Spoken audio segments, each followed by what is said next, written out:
Hi, I'm Amy, your NLP and hypnosis coach here in school. In this class, we're going to be talking about the difference between a conscious mind and your subconscious mind or unconscious mind. We're going to be talking about how you perceive and project information, and we're going to start you on your journey down the NLP and hypnosis track. NLP and hypnosis have been amazing tools that I've used in my own personal life, my businesses, and in my coaching practice. I want to bring them to the masses so that more people can gain control of their subconscious and start achieving what they want in life without the internal battle. If you're feeling stuck anywhere in your life and you're looking for tools and techniques to help you get unstuck, this is the right place for you. Let's go ahead and get started. You're probably wondering, why her? Well, let me introduce myself. My name is Amy Tremaine, and I am a certified integrative neuro-linguistic programming and hypnosis coach. For the last 10 years of my life, it has been my mission to help business owners around me overcome the perceived obstacles that are holding them back from reaching their true potential. We're talking everyday people just like you and me, who have massive blocks either in their business or their personal life, and they don't know how to get around them. I learned NLP and hypnosis to actually help myself get around my own business and personal blocks.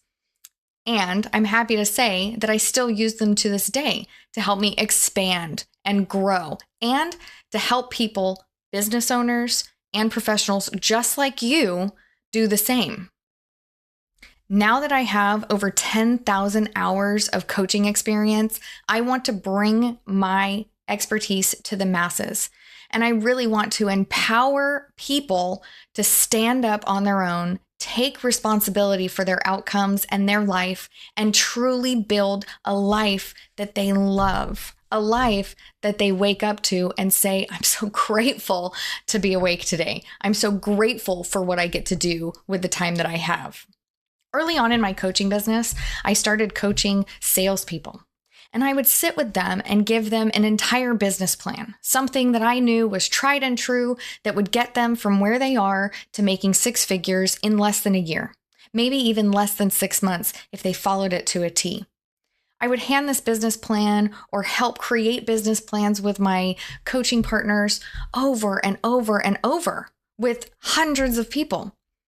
The amount of people that would enact that plan and actually succeed was about 10 to 20% of whoever I engaged with. Honestly, that hurt my heart. I knew that if everyone would get out of their own way and enact the plan, we could all make a ton of money, and that would give them the resources that they need to have the life that they want. It's not just about money, but money's good for the good that it can do in your life. So most people want to make more money so that they can enjoy their life more. And that's what I was helping them do.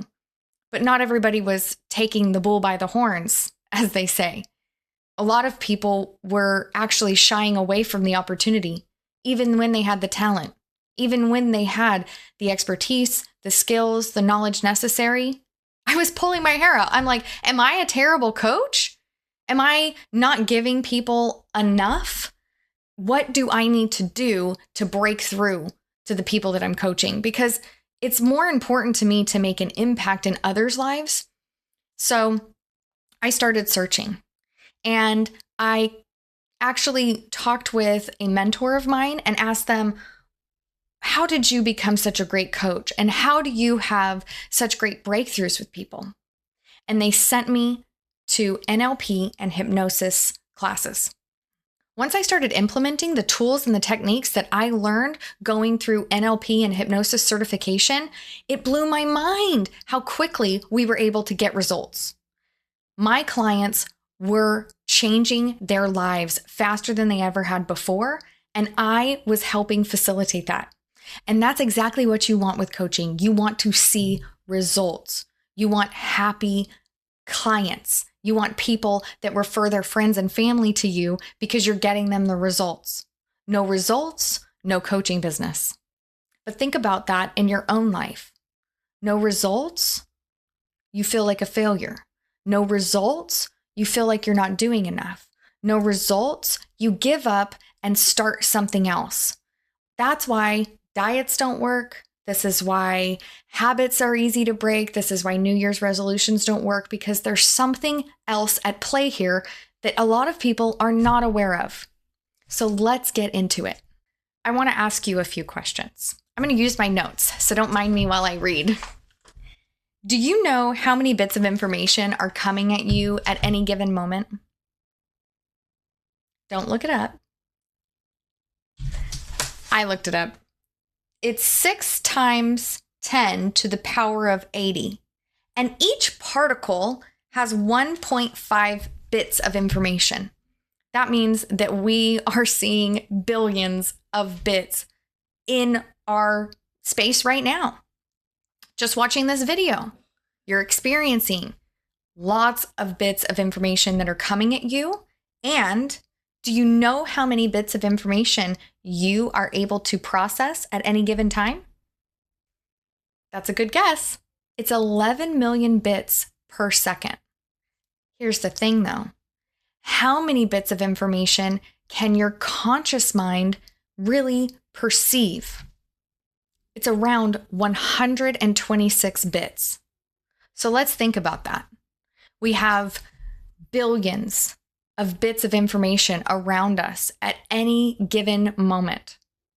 We are processing 11 million bits per second at any given moment.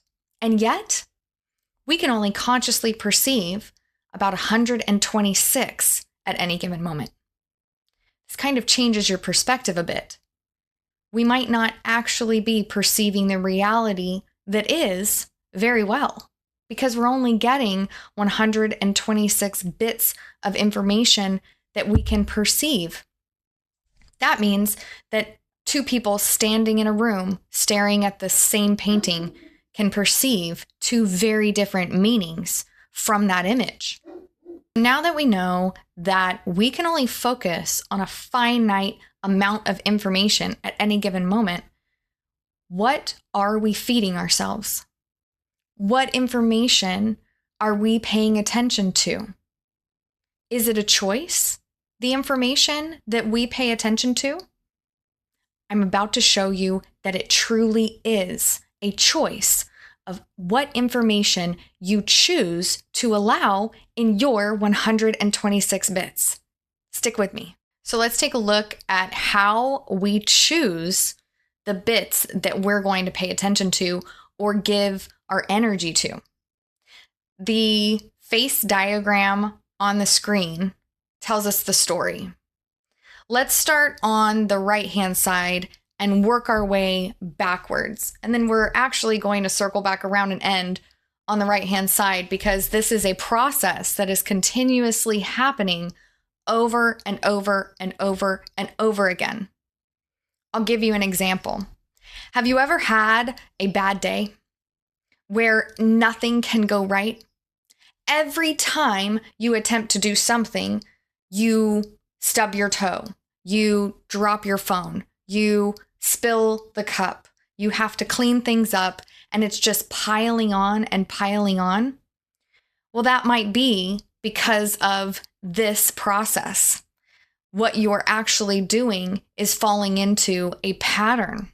And we easily fall into patterns very quickly, especially when we are acting unconsciously or acting with our subconscious versus being very conscious with our behavior and conscious with our perception. So, an external event happens. Maybe a car cuts you off in traffic. Maybe someone gives you flowers. Maybe you get a phone call that you weren't expecting. Some type of external event happens outside of you. And then all of that information comes into our perception and we start to perceive. Unfortunately, we don't have clear perception. And as a human, we never will.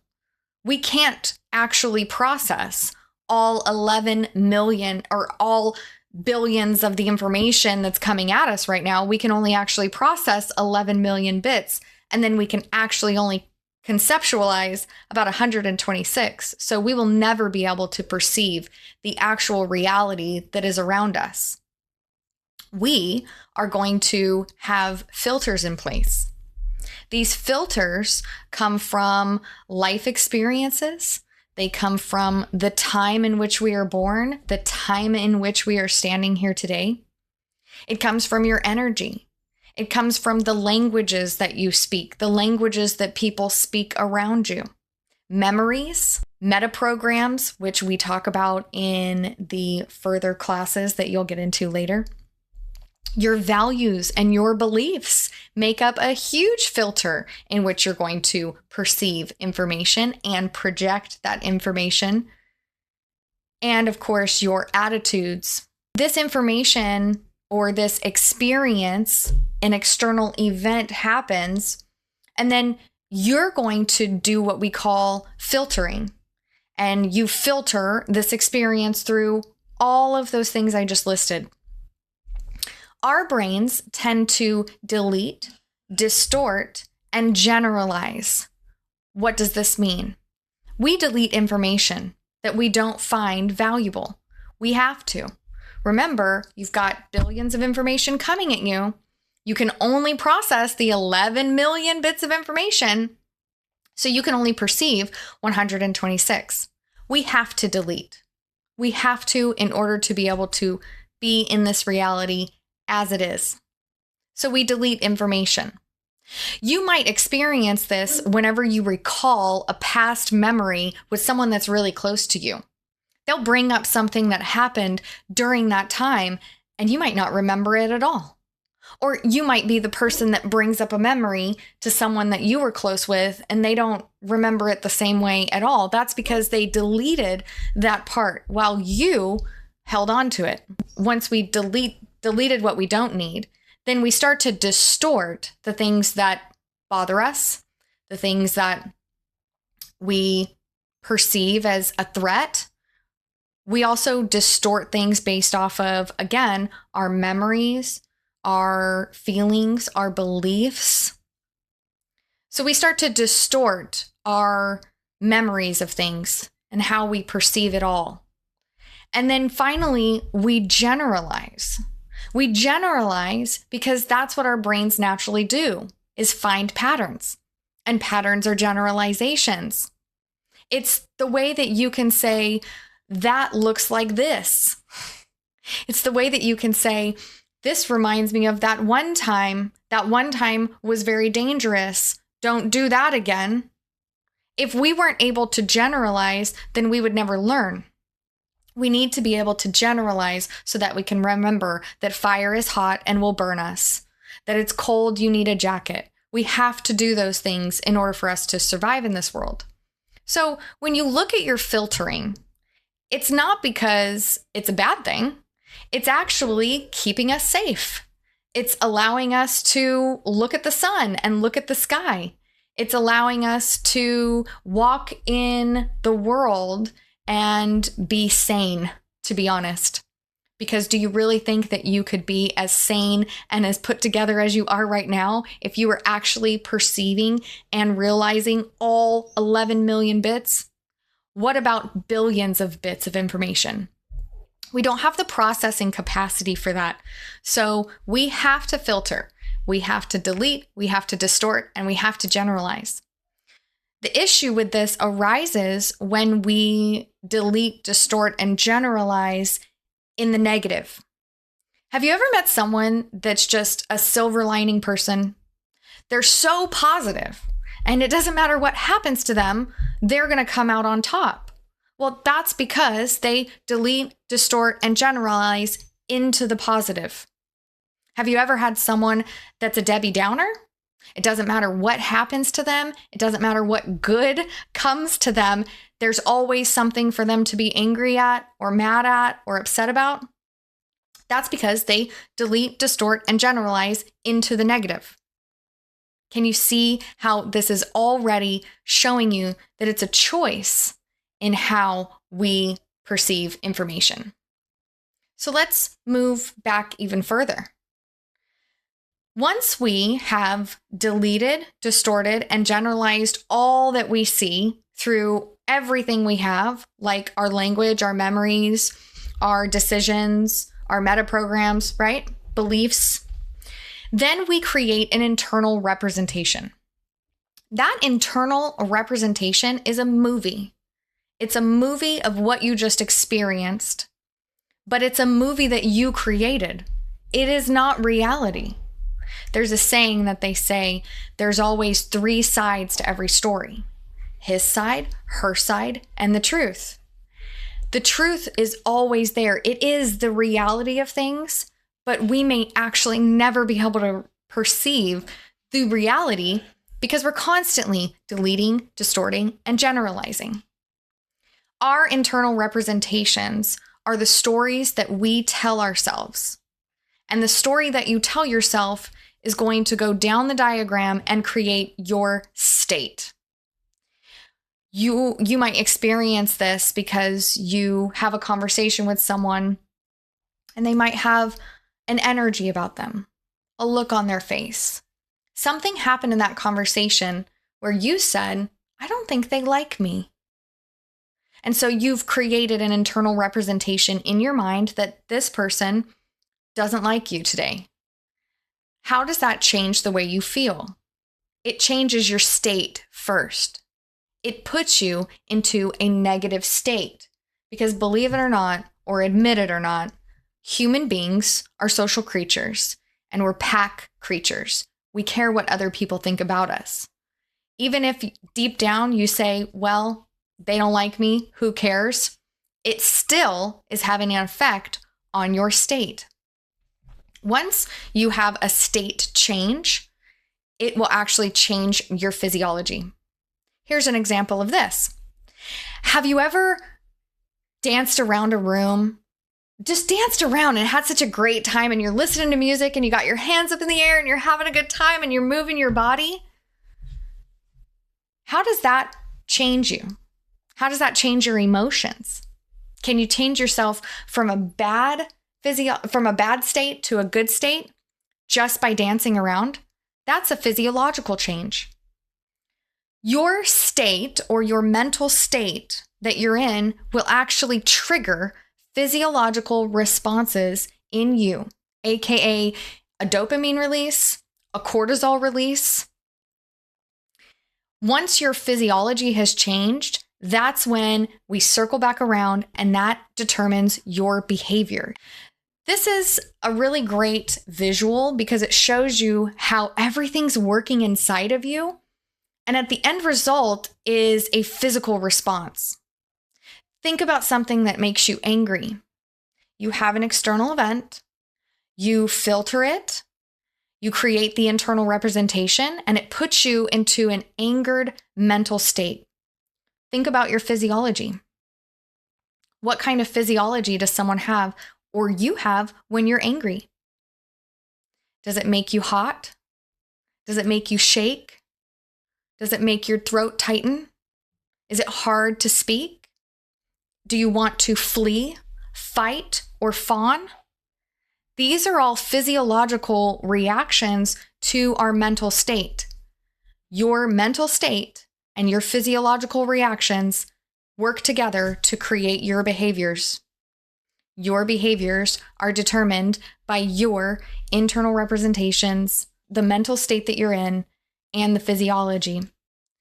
Your internal representations are created by the way that you delete, distort, and generalize the information that you are perceiving.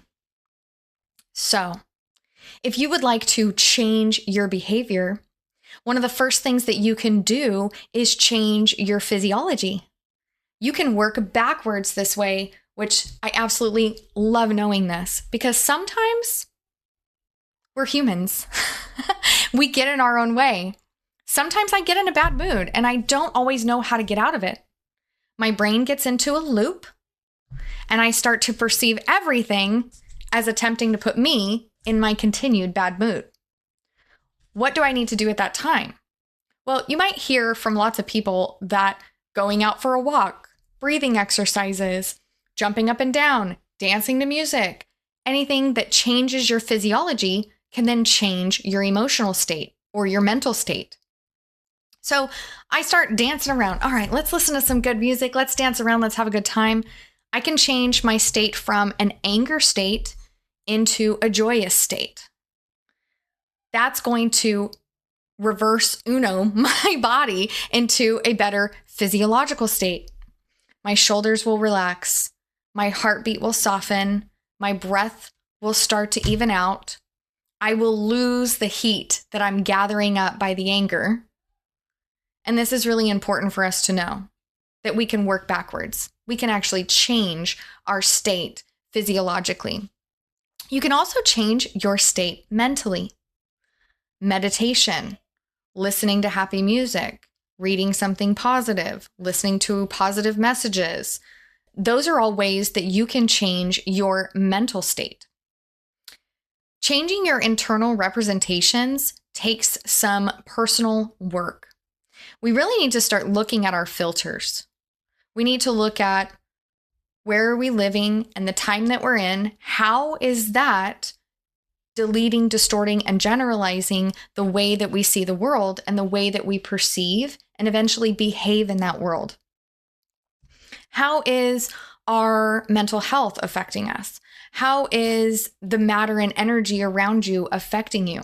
Energy is very real, and the energy that you emit and the energy that you receive can absolutely be a factor in deleting and distorting and generalizing the events that are happening around you. Your language, your memories, your decisions, your beliefs and your values and your attitudes, all of this needs to be examined so that you can really determine, am I viewing reality in the best light possible? Or am I deleting, distorting, and generalizing into the negative? Now, this isn't about toxic positivity. Our emotions, our negative emotions like anger, sadness, fear, shame, guilt, these are all actually important feelings that we should have because they direct us. If something's making you angry, that's telling you something. You don't want to ignore that. If something's making you sad, that's telling you something. Don't ignore it. And we tend to hold on to these emotions long after the time has passed, sometimes inappropriately. We hold on to the anger, we hold on to the negativity, and it starts to really distort our view of reality, our view of the people around us, and our view of our capabilities, our potential, and our entire lives. This is why I got into this, because I think that this diagram right here really helps explain to you what you're doing every single day. And it's the beginning, it's the awareness of helping you understand how you can start changing your filters.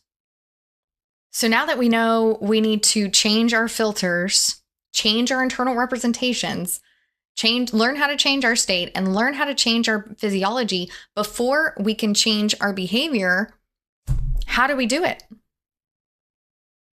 How do you create lasting change that goes beyond conscious thought and into subconscious so that it's not just something that you practice every day, it's something that becomes ingrained in you. It's who you are now. Well, let's talk about that. This is actually my absolute favorite concept and lesson to teach, and you'll hear me talk about the requisites for change quite a bit. In fact, if you coach with me, I'll be training you even deeper on the requisites of change, and I'll ask you, what are the 4 requisites of change? Because this is a foundational concept, but it is a paradigm shift for most people. What are the 4 requisites of change, and how can you apply them? First, we need to release our negative emotions and limiting beliefs.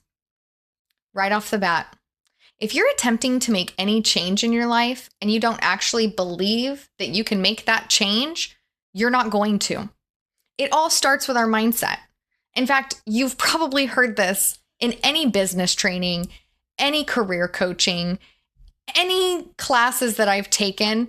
They start with mindset. Why? Because we need to remove the negative emotions and the limiting beliefs that we carry with us when we walk into a new situation, especially when we're looking to learn something new. Think about it. You've probably already had some limiting beliefs by signing up for this course. Some people would say it's all mumbo jumbo. Some people would say that won't work for me. What's very interesting about that is that that's just a limiting belief. You don't know what can work for you until you try it. You don't know what is accurate or correct information until you research it and find the source. So anything that we do to hold ourselves back is usually created by our own limiting beliefs. In fact, there's probably not a lot of people around you that will tell you that you can't do something that you want to do. Believe me, I have had people like that in my life. And if you believe them, that's a limiting belief. That's actually also a limiting belief on their part.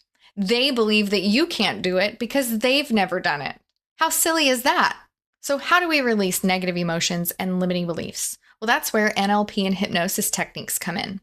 See, we store our negative emotions and our limiting beliefs in our subconscious, not our conscious. You see, our conscious mind is the mind that you're using right now to listen to me talk, to perceive the information, but who's processing the information? That's your subconscious mind.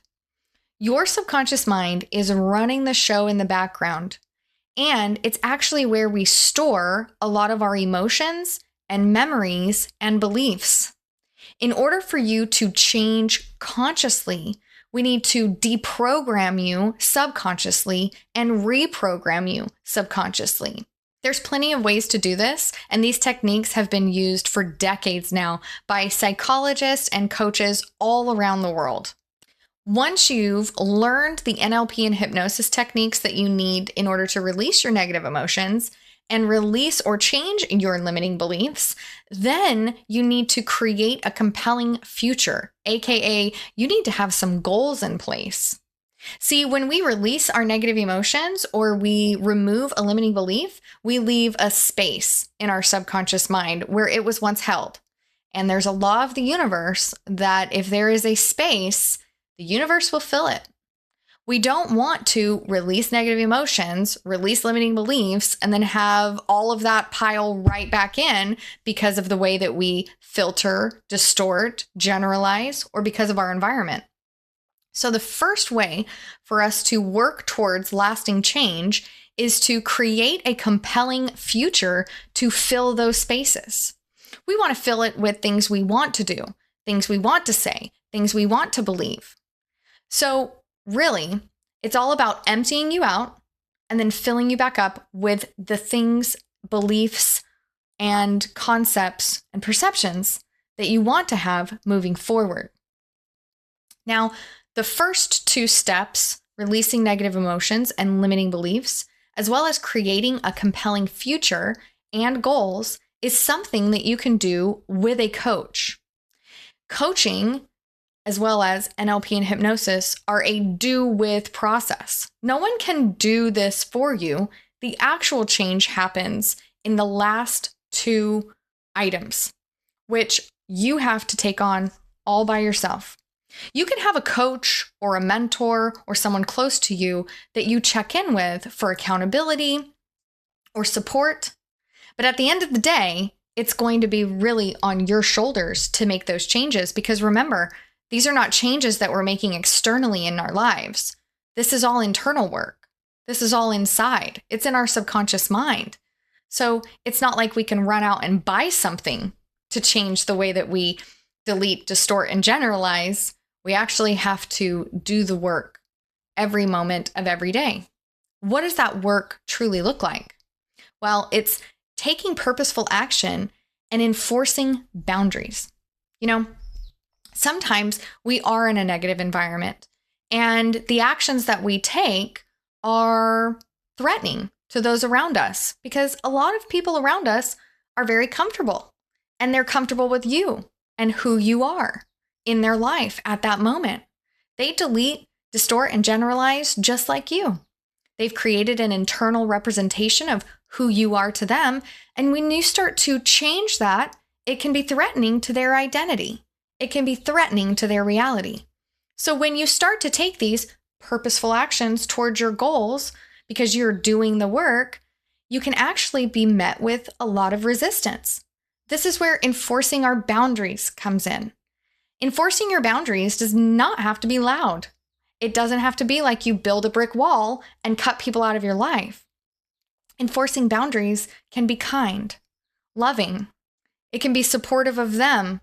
It can create bridges in relationships that may have been a bit broken before.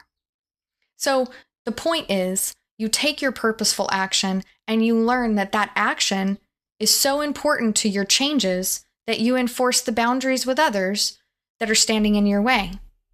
But you know who's usually standing in your way the most? That's right. It's you. When you look at the things that you do that sabotage the progress that you want to make in your life, sometimes we feel shame. Sometimes we feel guilt. And we start to replace our once empty vessel with those negative emotions again because we don't set boundaries with ourselves. How many times have you set a New Year's resolution and you start out really great and then you don't set a firm boundary with yourself, so you break your New Year's resolution? Well, what that's really doing internally is you're breaking trust with yourself. And when we start to break trust with ourselves, we don't believe in us. We start to create negative beliefs.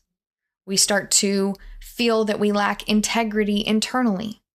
And when you lack integrity internally, it's really hard to have integrity externally.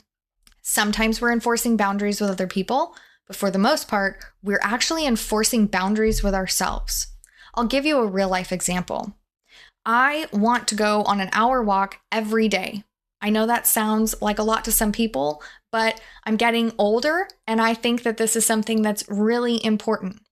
I can usually get about 3 miles in an hour, maybe a little bit more than that. So that's my goal, is to do that.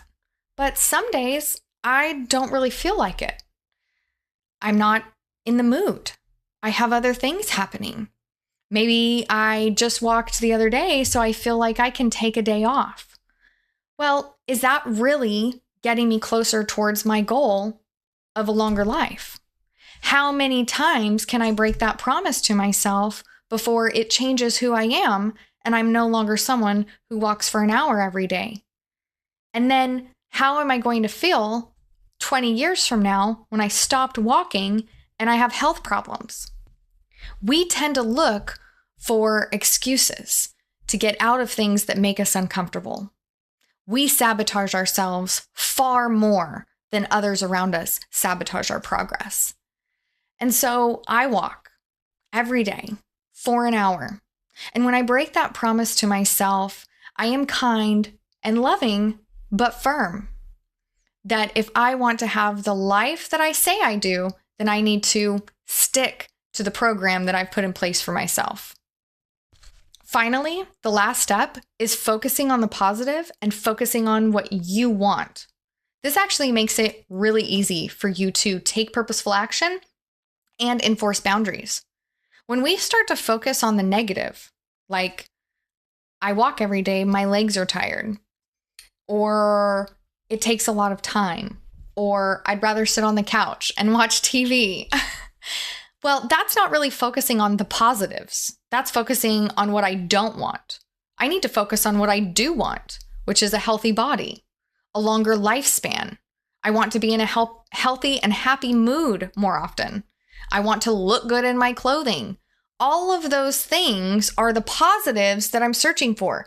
That's my North Star. So I need to focus on my North Star.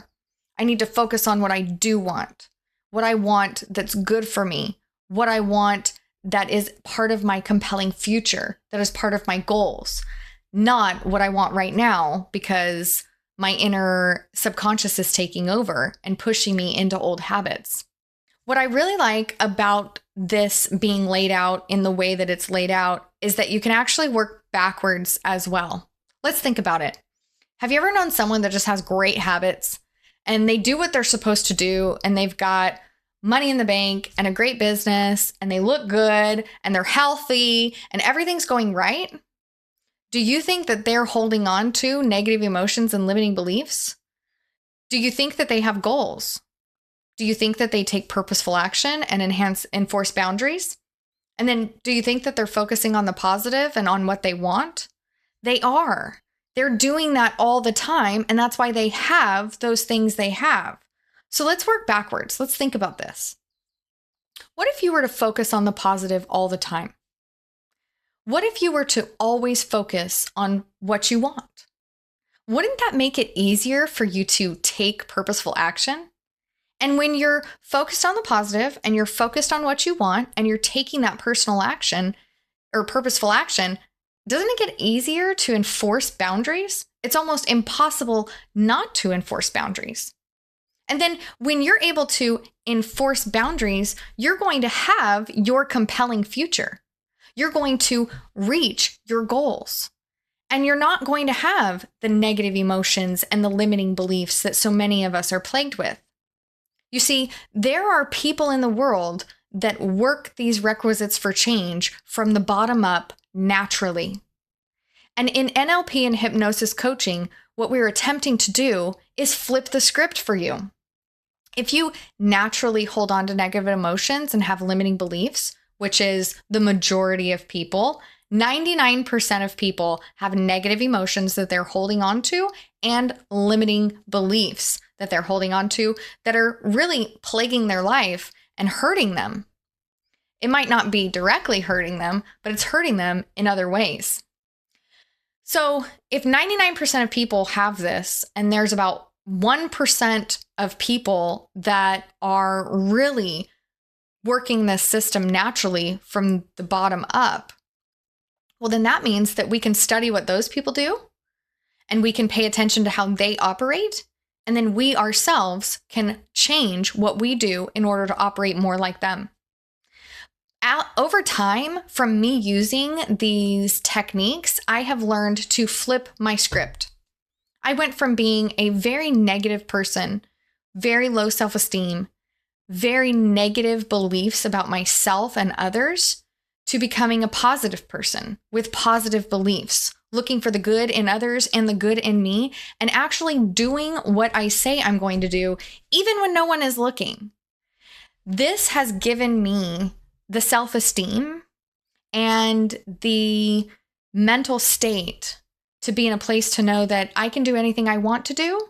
I can achieve anything I want to achieve as long as I continue to take purposeful action, enforce those boundaries, focus on the positive, and focus on what I want. I know that I can create my compelling future. Any goals that I set, I can achieve those. And it's easy for me to release negative emotions and eliminate limiting beliefs. This is why I created school, and this is why I'm a coach, because I've lived that life. I have been a victim. I have been someone that is constantly losing. And I eventually turned that around to be who I am today. Now, this is not the end of these lessons, and there are more tools, techniques, tricks, and tips that I'm going to have for you in school. So please check out some of the other classes, maybe even sign up for a higher member level, even the VIP level, so that you can start to enact these lasting changes in your own life and start to build the life that you really want, a life that is compelling and a future that you can feel proud of. Thank you so much for coming to class, joining our school and community. We are so happy to have you here. If you would like to take things to the next level, please consider joining our paid membership or VIP level, where you can become certified in neuro-linguistic programming and hypnosis techniques.